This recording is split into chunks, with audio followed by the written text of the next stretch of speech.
नमस्कार। नई उम्मीदें, नए सपने और एक नए दिन की शुरुआत हो चुकी है, क्योंकि हर सुबह लेकर आती है अवसर अपार और हम आपके लिए लेकर आ चुके हैं हमारा मॉर्निंग प्राइम टाइम शो नया सवेरा। मैं हूं आपके साथ भावना नैयर और मेरे साथ है मेरे सहयोगी पराक्रम शेखावत। पराक्रम, बहुत बहुत स्वागत है। बिल्कुल भावना, सुप्रभात। और आपको बता दें कि नया सवेरा में बात होगी भारत की, बात करेंगे प्रेस रिपोर्ट्स की, बात करेंगे आत्मनिर्भर होते भारत की भी, साथ ही आर्थिक विकास की दिखेगी झलक और खेल जगत में क्या कुछ खास हुआ, भारत के खिलाड़ियों ने कहां कहां झंडे गाड़े, ये भी हम आपको बताएंगे।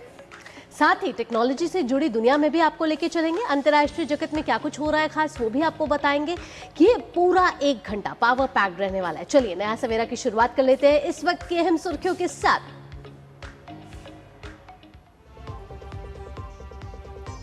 जनगणना 2027 के दूसरे चरण के लिए नोटिफिकेशन अधिसूचना जारी। लद्दाख, जम्मू कश्मीर, हिमाचल और उत्तराखंड जैसे बर्फीले इलाकों में 17 अगस्त से शुरू होगा ऑनलाइन रजिस्ट्रेशन।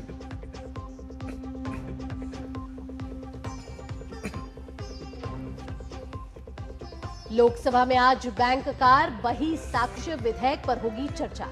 जन्म मृत्यु प्रमाण पत्र के रजिस्ट्रेशन को सख्त बनाने वाले बिल पर राज्यसभा में होगा विचार।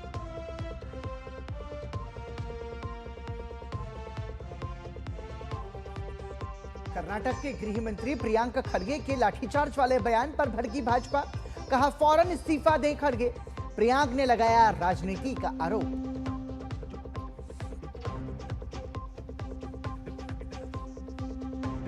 अंतर्राष्ट्रीय जगत से पश्चिम एशिया में कूटनीतिक कोशिशों को झटका। ट्रंप ने कहा ईरान के पास समझौते के लिए आखिरी मौका, डील नहीं तो बर्बाद होगा ईरान।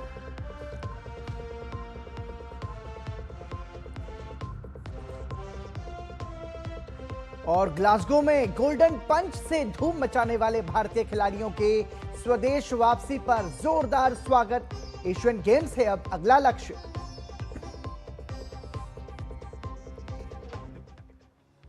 और आइए इन हेडलाइंस के बाद एक एक खबर को विस्तार से जानते हैं। केंद्र सरकार ने जनगणना 2027 के दूसरे चरण के लिए नोटिफिकेशन जारी कर दिया है। दूसरे चरण में लद्दाख, जम्मू कश्मीर, हिमाचल प्रदेश और उत्तराखंड के बर्फबारी वाले पहाड़ी क्षेत्रों में जनगणना की जाएगी।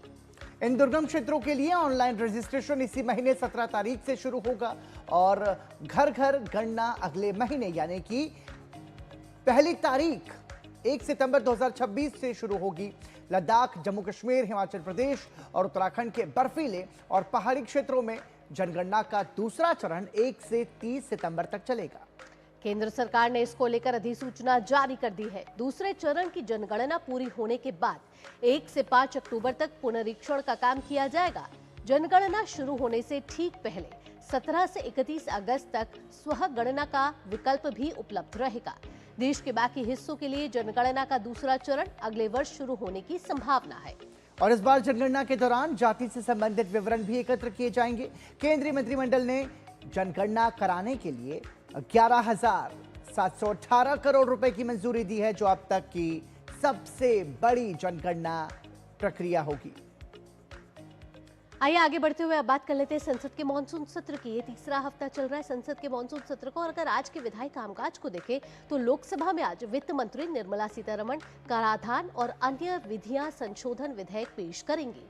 इसके जरिए विदेशी निवेशकों को कर में छूट देने, डिजिटल भुगतानों पर प्रभार को विनियमित करने और अपतटीय कोषों यानी ऑफशोर फंड्स के नियमों को सरल बनाया जाएगा। इसके अलावा लोकसभा में आज बैंक कार बही साक्ष्य विधेयक पर चर्चा होगी और सरकार की कोशिश होगी कि इसे आज सदन से पारित करा लिया जाए। बैंक कार बही साक्ष्य विधेयक डिजिटल बैंकिंग सुधार के इरादे से लाया जा रहा है। बैंकिंग से जुड़े पुराने कानून को डिजिटल दौर के अनुसार बदला जाएगा। अब केवल कागजी रिकॉर्ड ही नहीं बल्कि डिजिटल रिकॉर्ड को भी कानूनी मान्यता देने की व्यवस्था होगी। कानून को आधुनिक बैंकिंग व्यवस्था के अनुरूप बनाया जाएगा।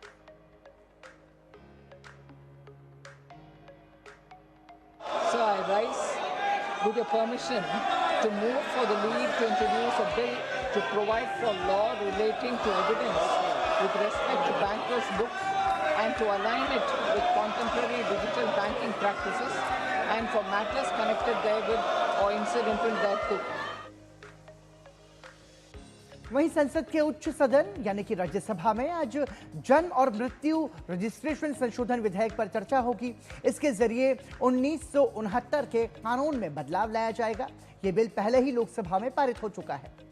इसका मुख्य उद्देश्य देरी से होने वाले पंजीकरण के नियमों को सख्त बनाना और फर्जी प्रमाण पत्रों को रोकना है। तो आज लोकसभा और राज्यसभा दोनों में ही लोकहित और जनहित के मुद्दे उठाए जाएंगे।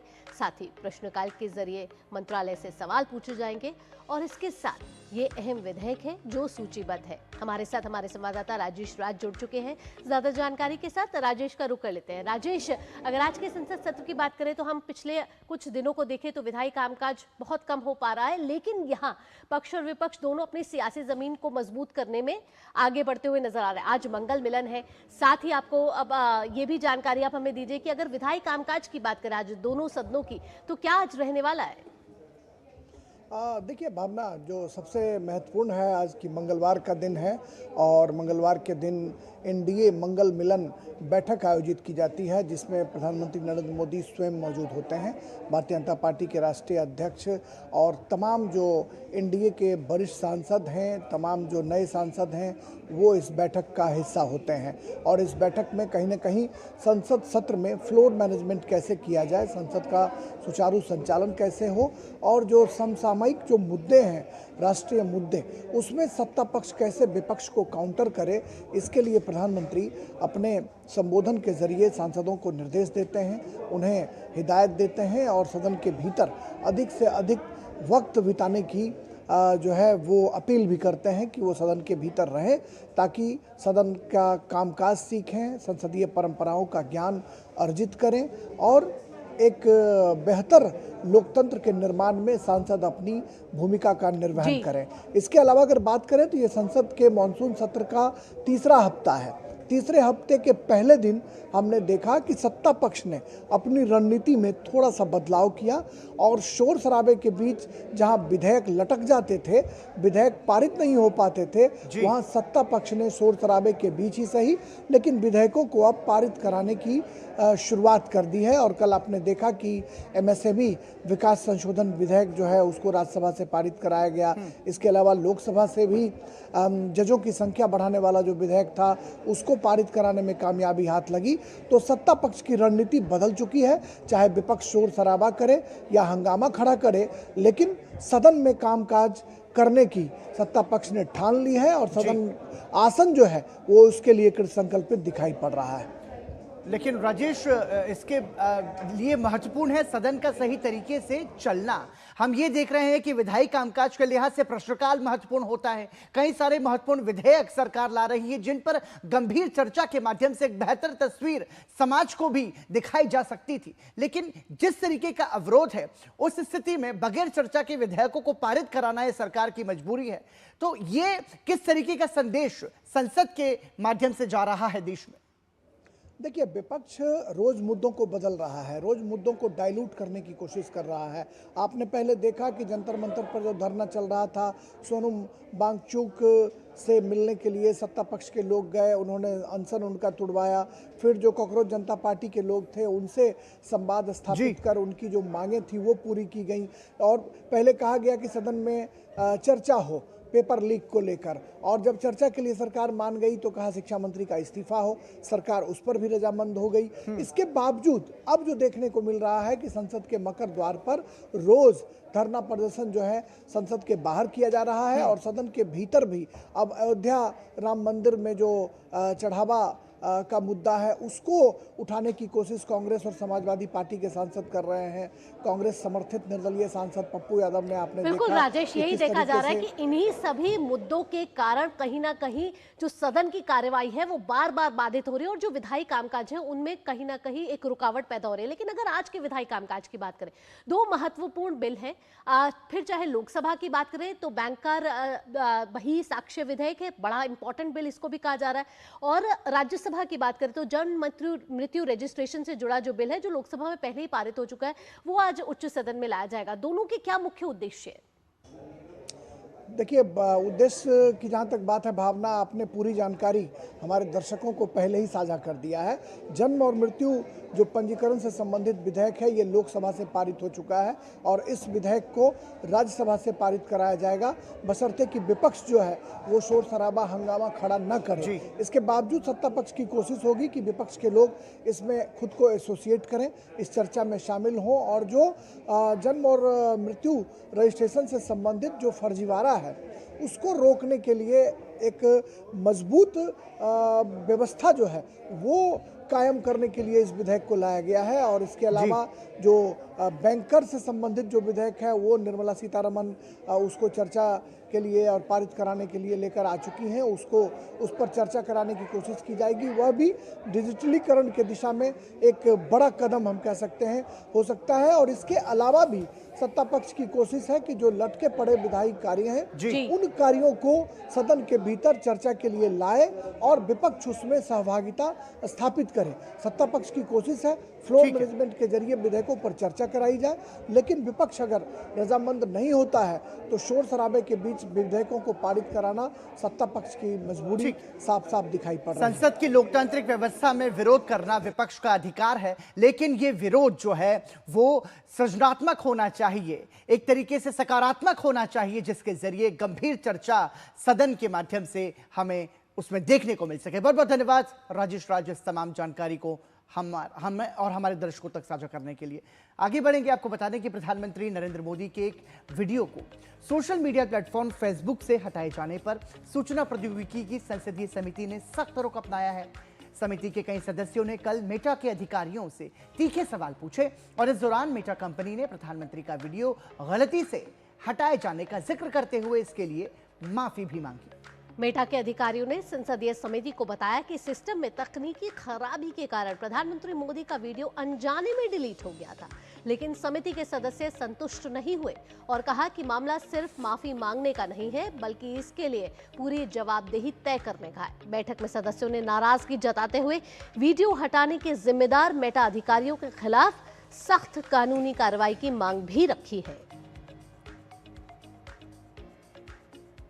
उनका जो माइंडसेट वो देश को डिस्टेबलाइज करने का है। और जब भारत के प्रधानमंत्री का जो है वीडियो उतारा जा सकता है और उन्होंने खुद स्वीकार किया कि 5 घंटे तक उतारा, 12:30 बजे रात से लेके सुबह 5 बजे तक जो है वो कंटेंट गायब रहा, तो ये बड़ी सीरियस बात है। हमारी कमेटी ने 2 चीज़ें कही हैं, स्पष्ट तौर पर कही हैं कि ये माफ़ीनामा जो वो माफ़ी मांग रहे हैं, ये माफ़ीनामा जकरबर्ग के तरफ से आना चाहिए और ये जकरबर्ग नहीं देते हैं तो जो सेफ हार्बर का जो प्रोटेक्शन है उनको सेक्शन 79 में, वो सेफ हार्बर का प्रोटेक्शन उनसे वापस ले लेना चाहिए।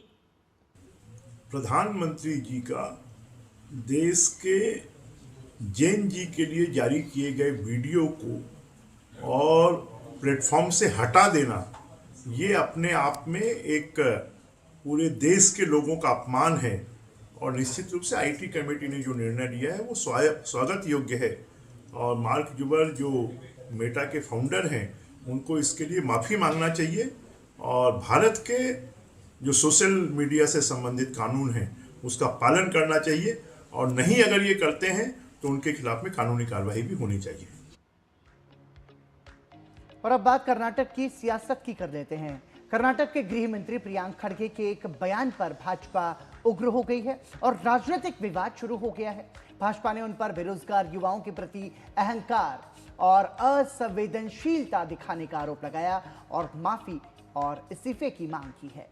दरअसल ये पूरा मामला उस समय सुर्खियों में आया जब प्रियांक ने विवादित बयान देते हुए कहा कि मैं इस्तीफा दूंगा, लेकिन पहले उम्मीदवारों को 25 दिन की भूख हड़ताल करने दें, उन पर लाठीचार्ज होने दें और फिर मैं इस्तीफा दूंगा। परीक्षा के आयोजन को लेकर पुलिस कांस्टेबल भर्ती के उम्मीदवारों के विरोध प्रदर्शन पर पूछे गए सवालों का जवाब देते हुए खड़गे ने ये बात कही।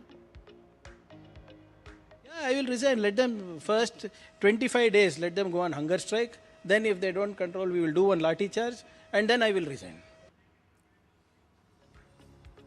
भाजपा ने प्रियांक खड़गे के इस बयान की कड़ी आलोचना की और कांग्रेस पार्टी पर जमकर निशाना साधा।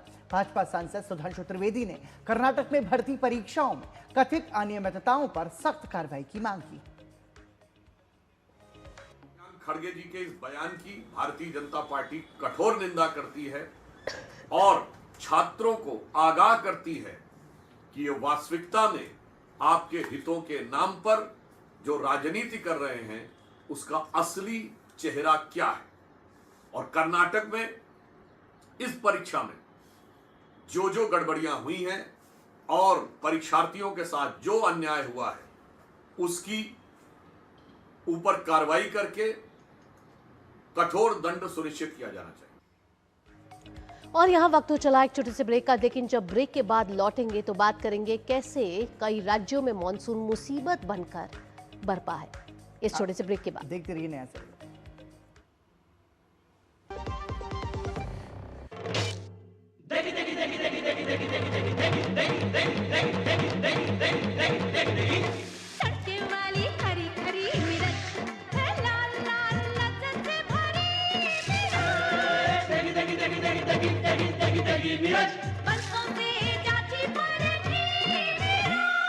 MDH की देगी मिर्च का तड़का, अंग अंग फड़का। MDH की देगी मिर्च। मेरी पसंद, मेरी पसंद, मेरी पसंद, मेरी पसंद, हमारी पसंद, हम सबकी पसंद। मजबूत देश का मजबूत सरिया हो गया स्टील।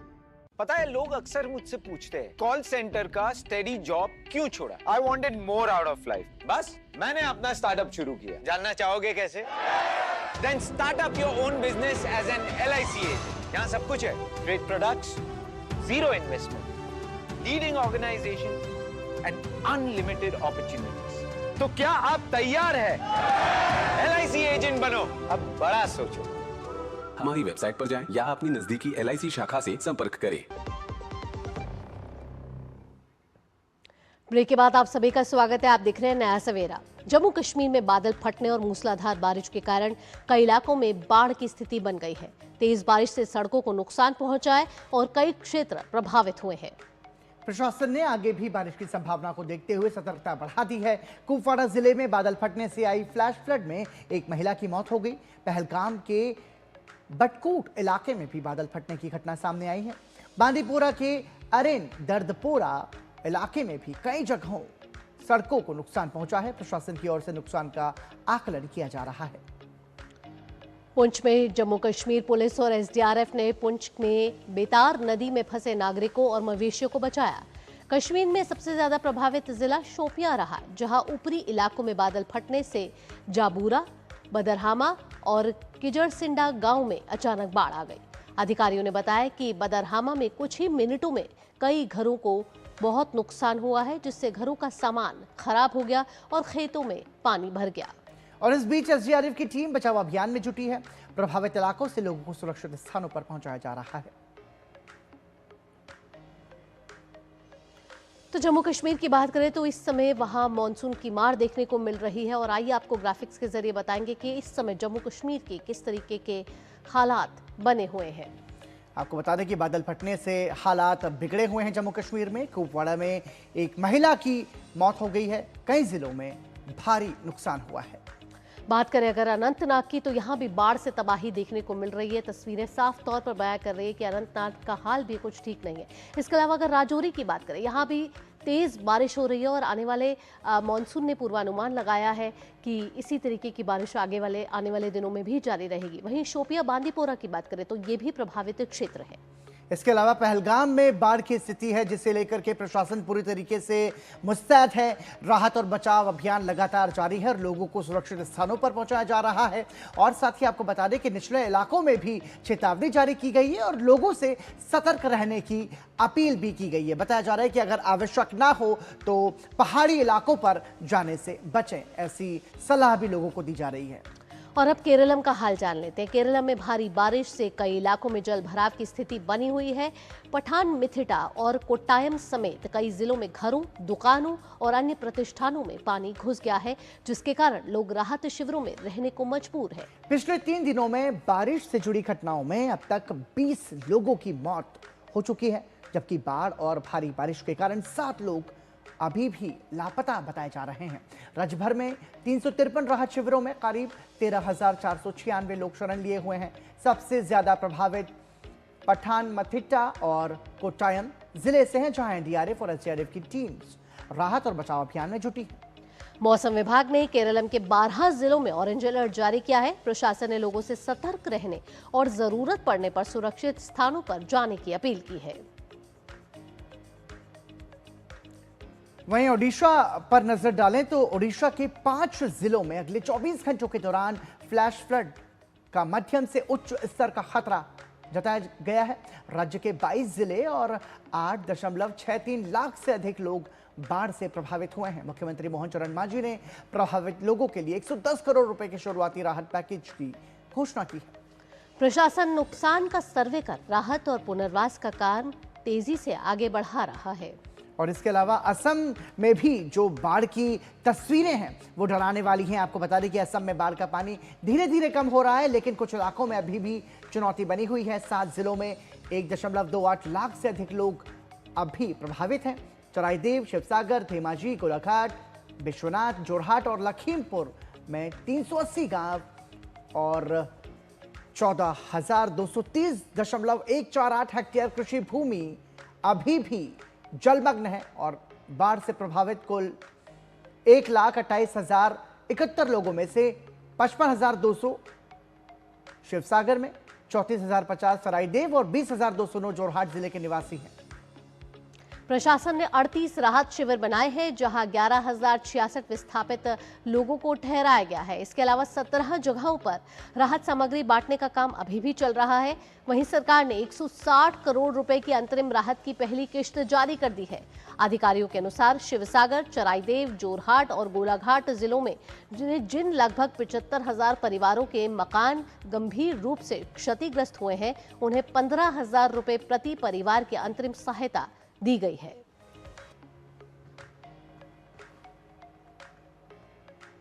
तो निश्चित रूप से ये जो आर्थिक सहायता असम के प्रभावितों को दी जा रही है, ये उनके लिए बहुत बड़ी मदद साबित होगी ऐसे संवेदनशील समय में, क्योंकि लोगों की जो गृहस्थी है वो एक तरीके से उसको पूरा नुकसान पहुंचा है और लोग काफ़ी ज़्यादा परेशान हैं। लेकिन असम सरकार ने कहा है कि वो हर स्थिति में अपने नागरिकों के साथ खड़ी है। आपको बता दें कि असम में बाढ़ की वजह से जो जिले प्रभावित हैं उनमें चराईदेव, शिवसागर, धेमाजी, गोलाघाट, विश्वनाथ, जोरहाट, लखीमपुर, ये तमाम सारे ऐसे जिले हैं जो कि असम में बाढ़ की वजह से बुरी तरीके से प्रभावित हुए हैं। और ज़्यादा जानकारी के लिए डिब्रूगढ़ से हमारे साथ हमारे सहयोगी सुबीना राय जुड़ रही है। सुबीना, हालात जो हैं वो तस्वीरों के माध्यम से बयां हो रहे हैं कि कितनी ज़्यादा गंभीर है। ऐसे में सरकार की तरफ से 15,000 रुपए की जो आर्थिक सहायता है, इस सहायता से कितना एक सहारा मिल रहा है प्रभावित लोगों को? बहुत बहुत सुप्रभात प्रखर और भावना। यहाँ पे जो असम में बाढ़ की स्थिति है काफी अभी भी गंभीर है और ये जो परिस्थितियां आई कुछ दिनों पहले, ये बाढ़ की भारी वर्षा की वजह से जो इतना पानी का जो लहर आया, करीब 6 फीट ऊपर पानी चला गया हर एक के घर में। तो आप कह सकते हैं कि जितने भी गांव हैं, टाउन्स है, शिवसागर, सरायदेव, जोरहाट में, इन सब इलाकों में पूरी तरीके से पानी में जलमग्न हो गया। जलमग्न ही नहीं बल्कि इतना 6 फीट तक जो है मिट्टी गड़ चुकी है पूरे घरों में। तो आप सोच सकते हैं कि उनके पास क्या रहा होगा कि कोई भी, इतने भी फ्लड इफेक्टेड फैमिलीज हैं, उनके पास अभी फिलहाल कुछ भी नहीं है। वो लोग मतलब सड़क पे आ चुके हैं।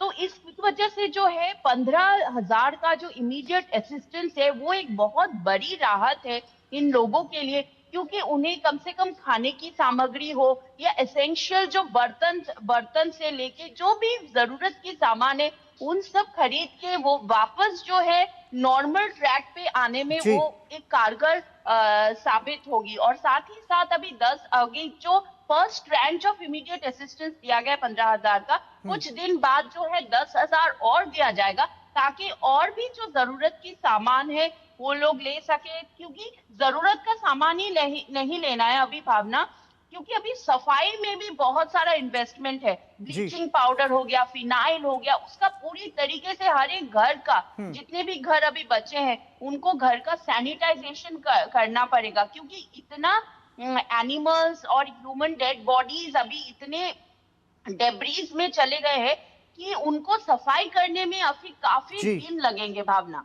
और प्रखर। बिल्कुल सुबीना, तो कहीं ना कहीं ये जो राहत, अंतरिम राहत दी गई है मुख्यमंत्री द्वारा, और प्रधानमंत्री नरेंद्र मोदी ने भी मुख्यमंत्री से बात की थी और पूरी सिचुएशन को मॉनिटर किया जा रहा है। सुबीना, तमाम जानकारियों के साथ आपका बहुत बहुत धन्यवाद। और आइए आगे बढ़ते हैं। वक्त हो चला है समाचार पत्रों में प्रकाशित मुख्य और दिलचस्प खबरों को जानने का, हमारे खास सेगमेंट प्रेस रिपोर्ट में।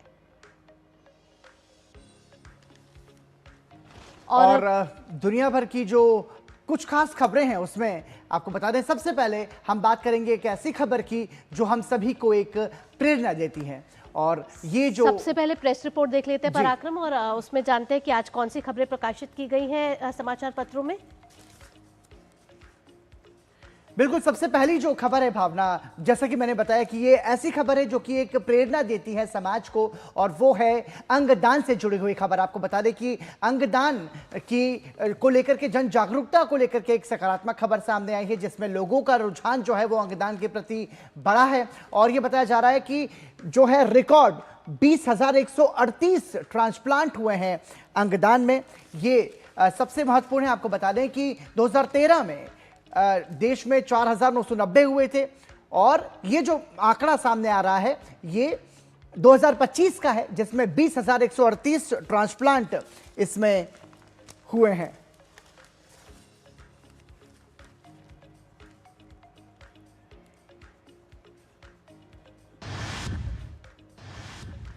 और पराक्रम, दूसरी खबर कौन सी ले रहे हैं समाचार पत्र? भावना, जो अगली खबर की हम बात करें तो वो इलेक्ट्रिक व्हीकल से जुड़ी हुई खबर है। और आपको बता दें कि जो इलेक्ट्रिक व्हीकल है उसमें जो है उसमें लोगों का रुझान बढ़ा है, और जिस तरीके से आप देख रहे हैं कि ट्रैफिक की एक बड़ी गंभीर समस्या है, तो इसको ध्यान में रखते हुए हम ये कह सकते हैं कि जो इलेक्ट्रिक व्हीकल को बढ़ावा दिया जा रहा है, सरकार उसके माध्यम से सब्सिडी दे रही है, तो उसमें लोगों का रुझान ज्यादा बढ़ा है। और इलेक्ट्रिक व्हीकल की बिक्री को लेकर के हम ये कह सकते हैं कि लोग जो हैं वो ज्यादा उससे तवज्जो दे रहे हैं, और अलग अलग जो इलेक्ट्रिक व्हीकल्स की जो कंपनीज हैं उन्होंने भी बहुत सारे ऑफर्स यहां पर उपभोक्ताओं के लिए वो लेकर के सामने आए हैं। और सबसे महत्वपूर्ण इसमें यह है कि जो अलग अलग राज्य सरकारें हैं, जिसमें दिल्ली सरकार भी शामिल है, वो हजारों रुपए की सब्सिडी इलेक्ट्रिक व्हीकल खरीदने पर दे रही है। और सबसे महत्वपूर्ण भावना इसमें यह पहलू है कि एक तो ट्रैफिक का इशू जो है, और हमारा जो पर्यावरण है उसको सबसे ज्यादा फायदा इसके जरिए पहुंचेगा। बिल्कुल, तो समाचार पत्रों में प्रकाशित ये कुछ मुख्य और दिलचस्प खबरें थी जो हमने आप तक प्रस्तुत की। आइए अब आगे बढ़ेंगे और दुनिया भर की कुछ खास खबरों पर नजर डाल लेते हैं। अमेरिकी राष्ट्रपति डोनाल्ड ट्रंप ने ईरान को चेतावनी देते हुए कहा है कि दोनों देशों के बीच समझौते के लिए यह अंतिम अवसर है, और अगर ईरान किसी समझौते पर नहीं पहुंचता है तो उसे बर्बादी का सामना करना पड़ेगा। ट्रंप के अनुसार कई मित्र देशों और खाड़ी क्षेत्र के सहयोगी देशों की अपील पर अमेरिका ने बातचीत जारी रखने का फैसला किया है। उनके अनुसार यदि ईरान सकारात्मक रुख अपनाता है तो वार्ता तेजी से आगे बढ़ सकती है। मौजूदा बातचीत का पहला उद्देश्य हॉर्मुज जल डमरू मध्य में सुरक्षित और निर्बाध समुद्री आवाजाही बहाल करना है। इसके बाद दूसरे चरण में ईरान के परमाणु कार्यक्रम से जुड़े मुद्दों पर चर्चा होगी, जिसे राष्ट्रपति ट्रंप ने थोड़ा जटिल माना है। उन्होंने दोहराया है कि अमेरिका चाहता है कि ईरान ऐसा समझौता करे जिससे क्षेत्रीय स्थिरता और सुरक्षा सुनिश्चित हो सके। और इस बीच ईरान ने कहा है कि अमेरिका के साथ फिलहाल कोई बातचीत नहीं हो रही है और न ही किसी बैठक की कोई योजना है। यह बयान अमेरिकी राष्ट्रपति डोनाल्ड ट्रंप के उस दावे के उलट है जिसमें उन्होंने ईरान के साथ बैठक की बात कही थी। ईरान की यह बयानबाजी ट्रंप को पसंद नहीं आई है और सोशल मीडिया प्लेटफॉर्म ट्रूथ पर उन्होंने दावा किया है कि ईरानी नेतृत्व झूठे वायदे और झूठे दावे कर रहा है। तो आपको बता दें कि ईरान का इनकार है और ट्रंप का ये वार है। ट्रंप कह रहे हैं सीधे तौर पर कि ये लास्ट चांस है, मतलब ये आखिरी मौका है ईरान के पास में। और ट्रंप ये कह रहे हैं कि हम चाहते हैं कि बातचीत से इसका समाधान निकले, लेकिन ईरान इसके उलट बयान दे रहा है। ईरान कह रहा है कि इस तरह की कोई बातचीत फिलहाल तो नहीं हुई है और ईरान की भी अपनी शर्तें हैं। और बीते लंबे समय से विवाद लगातार जारी है। इसमें भावना, हमने देखा कि डोनाल्ड ट्रंप की भी प्रतिक्रियाएं सामने आई थी जिसमें वो कह रहे हैं कि चीज़ें बेहतर हों। और हालांकि इस पर ज़्यादा बातचीत के लिए हमारे साथ फोन लाइन पर जुड़ रहे हैं हमारे सहयोगी अमृतपाल। अमृत, डोनाल्ड ट्रंप ये कह रहे हैं कि ये अंतिम मौका है ईरान के पास। हालांकि डोनाल्ड ट्रंप इससे पहले भी कई बार इस तरह के बयान दे चुके हैं, लेकिन क्या समझा जाए कि अब अमेरिका ईरान युद्ध किसी निर्णायक मोड़ पर खड़ा है, ऐसा माना जाए? नहीं जी, किसी निर्णायक मोड़ पे नहीं खड़ा है। डोनाल्ड ट्रंप कई बार अंतिम चुनौती दे चुके हैं। ईरान उनकी चुनौती सुन के नहीं राजी। अब लेटेस्ट ये हुआ है कि ओमान के थ्रू नेगोशिएशंस चल रही हैं। उनके विदेश मंत्री अब्बास अराक्ची मस्कट में थे। एसेंशली ओमान का एक सेफ ट्रांजिट रूट प्लान है जिस पर ईरान एग्री करता है ब्रॉडली उसके कॉन्टूर्स पर, क्योंकि ईरान का कहना यह है कि हमारा कंट्रोल रहेगा और टोल्स देने पड़ेंगे जिनको भी इस शिपिंग लेन से पास करना है, क्योंकि हमारी टेरिटरी है ये। ईरान का दावा ये है। अमेरिका ने एक काउंटर ब्लॉकेड लगाया हुआ है, तो उसको सर्कमवेंट करके एक ऑल्टरनेटिव सेफ ट्रांजिट रूट की बात है, और ये टेम्पररी रूट है जब तक ये पूरा मसला रिजॉल्व नहीं होता। अमेरिकी राष्ट्रपति क्या कर रहे हैं, वो एसेंशली अपनी मनवाने की कोशिश कर रहे हैं, और वो एक तरीके से धमकी भी दे रहे हैं कि अगर आपके पास विंडो क्लोज कर रही है, अगर आप इसको नहीं अग्री करते तो फिर हम मिलिट्री मीन्स यूज करेंगे। ईरान रियलाइज करता है कि अमेरिका के पास लिमिटेड ऑप्शंस हैं। परसों ही सऊदी क्राउन प्रिंस मोहम्मद बिन सलमान ने जब फोन किया था डोनाल्ड ट्रंप को, तो डोनाल्ड ट्रंप ने फिर मिलिट्री स्ट्राइक्स हॉल्ट कर दी थी, या जो धमकी दी थी उनको एग्जीक्यूट करने की, वो हॉल्ट कर दी थी, क्योंकि सऊदी अरेबिया एक बड़ा प्लेयर है, तो उसकी एक बड़ी लेवरेज है पूरे रीजन में। तो दोनों ही साइड्स शैडो बॉक्सिंग कर रही हैं। तो मेरा ख्याल है कि ये थोड़ा प्रोलॉन्ग्ड चलेगा। निर्णायक मोड़ पर अभी स्थिति नहीं है। जी पराक्रम। बिल्कुल अमृतपाल, तो वार्ता का दौर शायद आगे बढ़ सकता है या नहीं, ये देखना बड़ा दिलचस्प होगा। और अमृतपाल, तमाम जानकारियों के साथ यहाँ आपका बहुत बहुत धन्यवाद। आगे बढ़ते हुए अराउंड द वर्ल्ड में देख लेते हैं कुछ और दुनिया भर की खबरें फटाफट अंदाज में।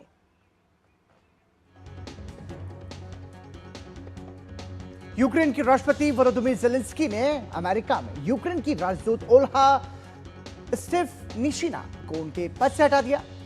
स्टेफनिशिना को 27 अगस्त 2025 को यूक्रेन का राजदूत नियुक्त किया गया था। गजा में अल अक्सा अस्पताल के पास मेडिकल गोदाम पर हमले के बाद संयुक्त राष्ट्र ने नागरिकों की मौत की निंदा की।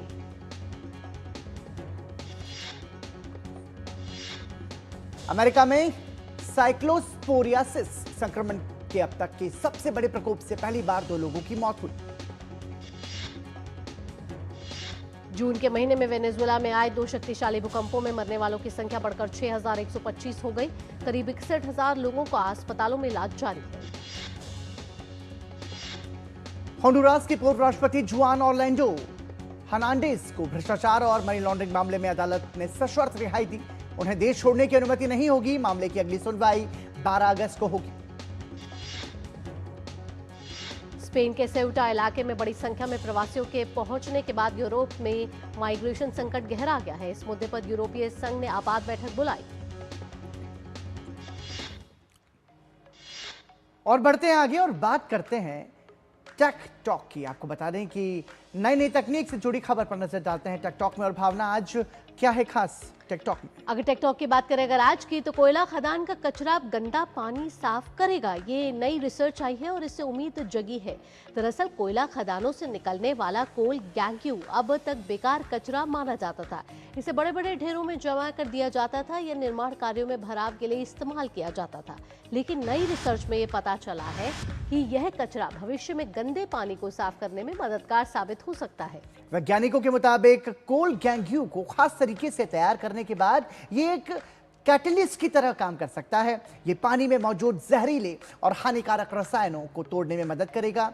रिसर्च में बताया गया है कि कोल गैंग्यू में मौजूद सिलिका, एल्यूमिना, लौह खनिज और सूक्ष्म धातुएं इसे उपयोगी बनाती हैं।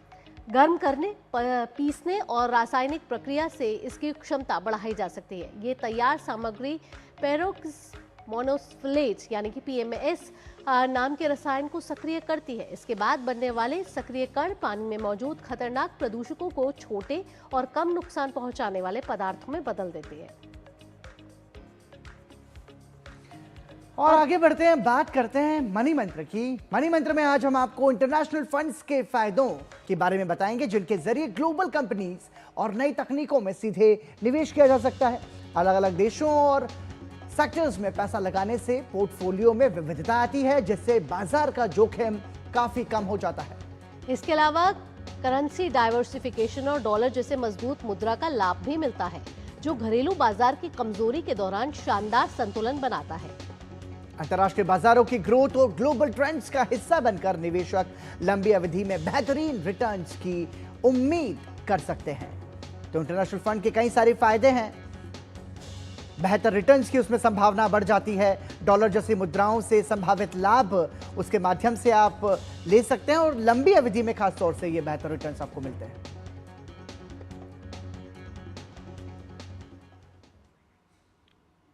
और एक अहम खबर यह है कि सरकार ने पेट्रोल और डीजल के निर्यात पर लगने वाले विंडफॉल टैक्स यानी कि स्पेशल एडिशनल एक्साइज ड्यूटी में संशोधन किया है। नई दरें 3 अगस्त से लागू हो गई हैं। ये फैसला अंतर्राष्ट्रीय कच्चे तेल और ईंधन की कीमतों की समीक्षा के बाद लिया गया है। हालांकि घरेलू उपभोक्ताओं के लिए पेट्रोल और डीजल पर केंद्रीय उत्पाद शुल्क में कोई बदलाव नहीं किया गया है।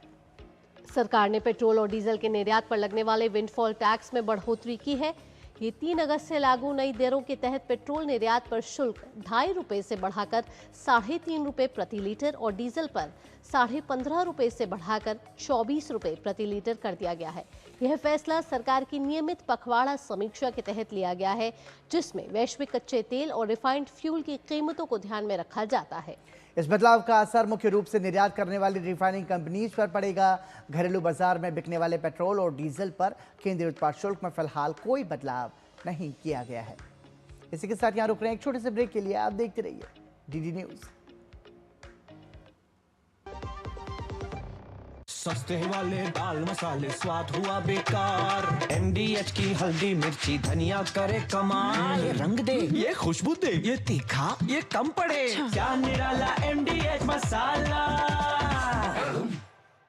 जब धरती चीर कर निकलता है लोहे का पत्थर और मिलता है मोंगिया के जोश से, फिर तपता है, पिघलता है और बनता है फौलाद। अब होता है सरिया सारी खूबियों के साथ। मोंगिया स्टील, मजबूत देश का मजबूत सरिया। ओ हरि भैया, अरे वाह, खेतों में कौन सी फसल लगाए हो? 12 महीने कमा कर दे ऐसी फसल। क्या? मैंने नया व्यवसाय शुरू किया है। उसके लिए पैसे? इसमें किसी निवेश की जरूरत ही नहीं। अच्छा मुखिया जी। अरे मुखिया जी नमस्ते। अरे हरी, कब आ रहे हो? आप बस चलिए, मैं पहुंचता हूं। अब मैं LIC एजेंट हूं। LIC एजेंट बनो, अब बड़ा सोचो। हमारी वेबसाइट पर जाएं या अपनी नजदीकी LIC शाखा से संपर्क करें। ब्रेक के बाद आप सभी का स्वागत है। आप देख रहे हैं नया सवेरा। स्वतंत्रता दिवस पर राष्ट्रपति भवन में आयोजित होने वाले प्रतिष्ठित एट होम रिसेप्शन के लिए विक्रम साराभाई अंतरिक्ष केंद्र की deputy director Jaya Lakshmi L को विशेष निमंत्रण मिला है। उन्होंने इसे अपने जीवन का गर्व और सम्मान का पल बताते हुए कहा कि ये सम्मान स्वदेशी विक्रम प्रोसेसर और अंतरिक्ष मिशंस के लिए विकसित कंप्यूटर आधारित नॉलेज सिस्टम में उनके योगदान का परिणाम है।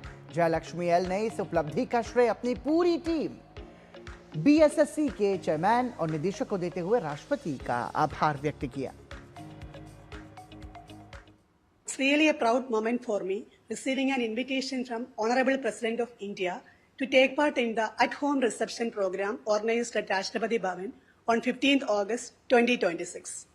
I think this honor is bestowed on me considering the contributions towards the development of an indigenous processor, Vikram, and the realization of a computer based on it, which is used in all ISRO launch vehicle missions.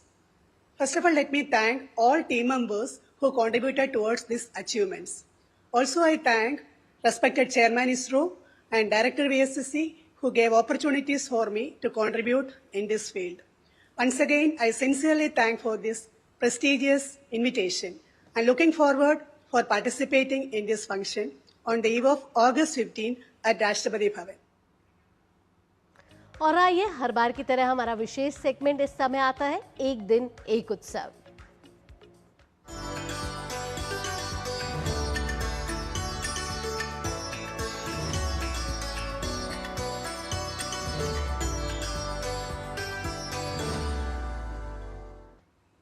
और एक दिन एक उत्सव में आज बात त्रिपुरा की सदियों पुरानी जनजातीय परंपरा केर पूजा शुरू हो चुकी है।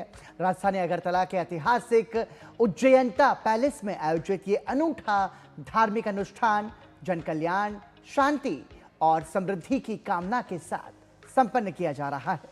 इस दौरान परंपरागत रीति रिवाजों का सख्ती से पालन किया जाता है। आइए एक दिन एक उत्सव में क्या कुछ है खास, देखते हैं इस खास रिपोर्ट के जरिए। त्रिपुरा की सदियों पुरानी केर पूजा राजधानी अगरतला के ऐतिहासिक उज्जयंता पैलेस परिसर में शुरू हो गई है। ये राज्य की सबसे प्राचीन जनजातीय धार्मिक परंपराओं में से एक मानी जाती है। स्थानीय भाषा कोक बोरोक में केर का अर्थ है संरक्षित या निर्धारित क्षेत्र। इस अनुष्ठान का उद्देश्य लोगों की सुख समृद्धि, प्राकृतिक आपदाओं, महामारी और नकारात्मक शक्तियों से रक्षा की कामना करना है। केर पूजा के दौरान निर्धारित क्षेत्र में पारंपरिक नियमों का सख्ती से पालन किया जाता है। इस अवधि में आवाजाही, मनोरंजन और अन्य सामाजिक गतिविधियों पर रोक रहती है। मान्यता के अनुसार यह अनुष्ठान पूरे समुदाय की शांति, सुरक्षा और कल्याण के लिए किया जाता है। हरे बांस से निर्मित विशेष संरचना देवता का प्रतीक मानी जाती है और मुख्य पुजारी पारंपरिक विधि विधान से पूजा संपन्न कराते हैं। केर पूजा केवल एक धार्मिक अनुष्ठान नहीं, बल्कि त्रिपुरा की समृद्ध जनजातीय विरासत, सांस्कृतिक पहचान और सामुदायिक आस्था का जीवंत प्रतीक है। सदियों से चली आ रही ये परंपरा आज भी लोगों को अपनी सांस्कृतिक जड़ों से जोड़ने का महत्वपूर्ण माध्यम बनी हुई है। Bureau report, DD news. और आगे बढ़ते हुए बात करेंगे अब कृषि जगत की। बिहार के औरंगाबाद जिले के दुर्गी और पथरा जैसे दुर्गम पहाड़ी गांव जो कभी विकास से दूर और भय के माहौल के लिए जाने जाते थे, आज अमरूद की आधुनिक बागवानी के कारण नई पहचान बना रहे हैं। देखते हैं ये खास रिपोर्ट। पहाड़ियों के बीच दूर दूर तक फैले अमरूद के ये हरे भरे बाग इस इलाके की बदलती तस्वीर खुद बयां कर रहे हैं। बिहार के औरंगाबाद जिले की सीमा पर स्थित दुर्गी और पथरा जैसे पहाड़ी गांव कभी विकास से दूर और खौफ के पर्याय माने जाते थे, लेकिन आज यहाँ सैकड़ों एकड़ में अमरूद की आधुनिक खेती हो रही है। इस बदलाव की शुरुआत कुटुम्बा प्रखंड के दधपा बीघा निवासी प्रगतिशील किसान संजय कुमार वर्मा ने वर्ष 2022 में की।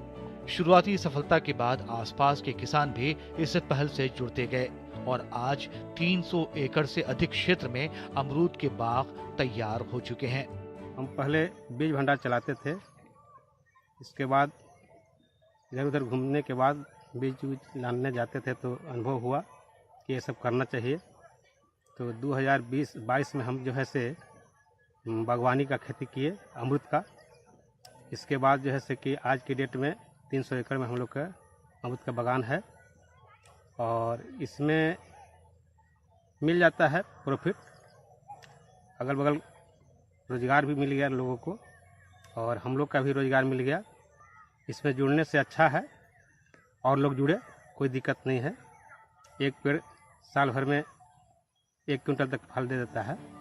एक बार पौधा लगाने के बाद कई वर्षों तक नियमित उत्पादन देने वाली अमरूद की खेती किसानों के लिए लाभ का सौदा साबित हो रही है।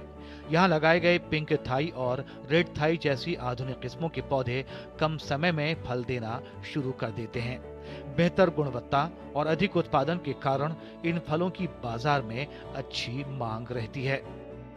उद्यान विभाग के अनुसार औरंगाबाद जिले में करीब 11,000 एकड़ क्षेत्र में अमरूद की खेती की जा रही है। हम लोग तकनीकी सहायता देते हैं।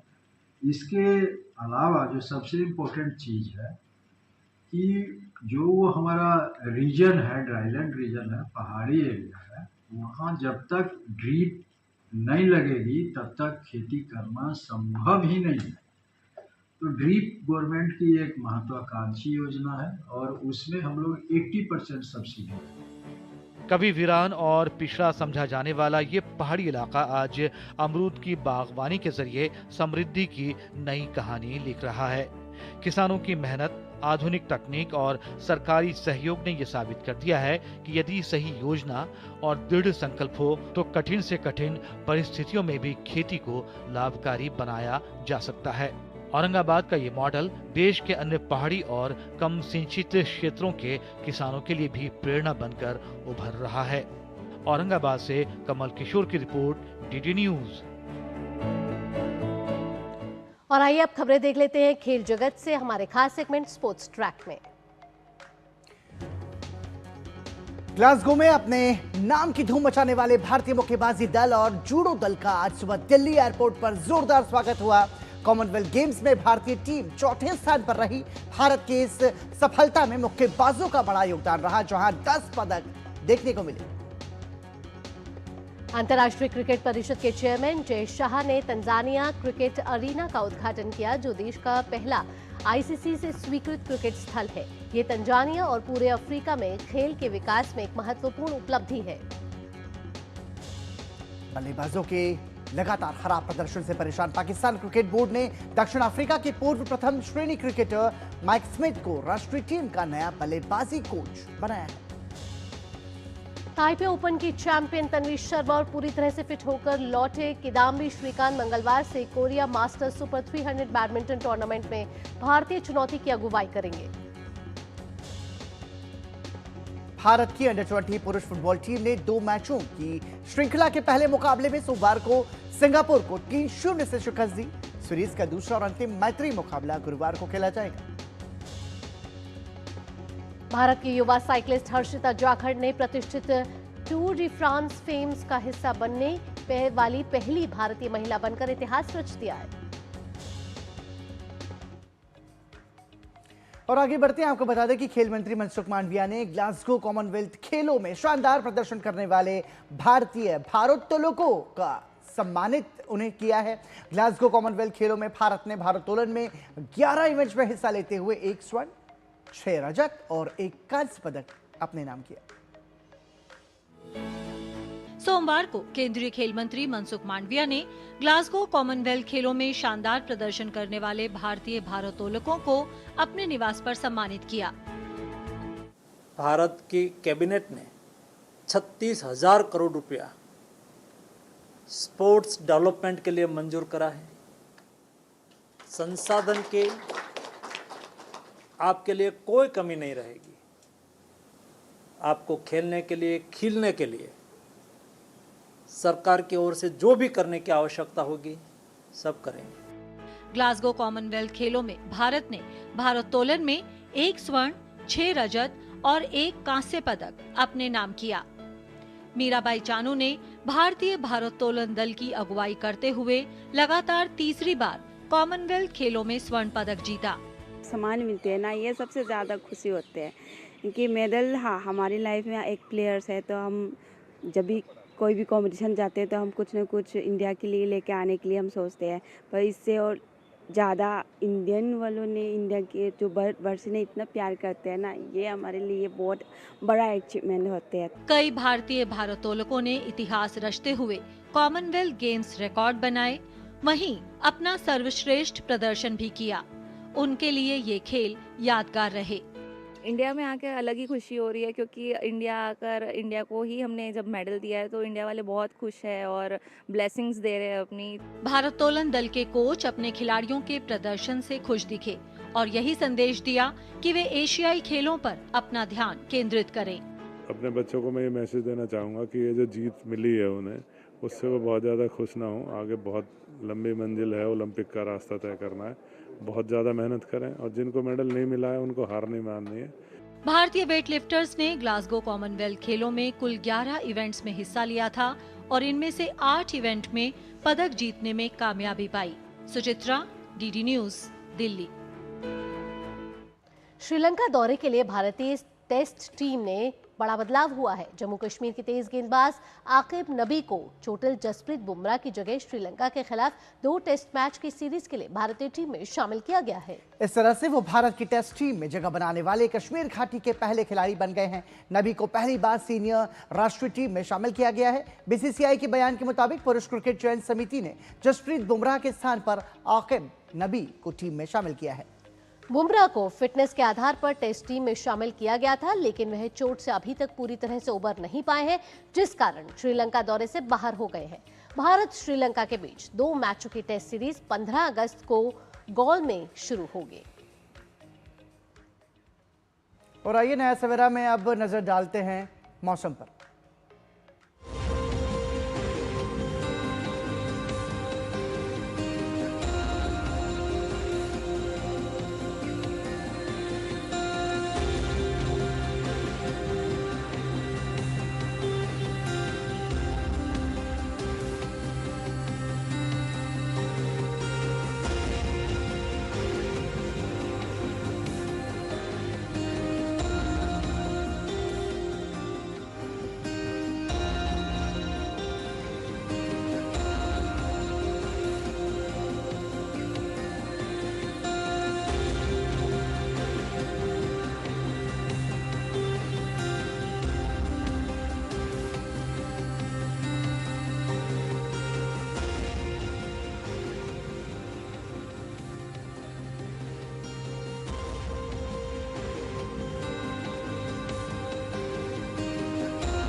इसी के साथ नया सवेरा में वक्त आ गया है आपसे विदा लेने का, लेकिन जाने से पहले आपको छोड़ जाते हैं कुछ मनमोहक झलकियों के साथ। ग्वालियर किले की गौरवशाली विरासत आपको बताते हैं, जहां इतिहास, कला और संस्कृति का अद्भुत संगम अपनी भव्यता से दुनिया को आकर्षित करता है। इसी के साथ आप ये देखिए नजारा और मुझे और भावना को दीजिए अनुमति। नमस्कार।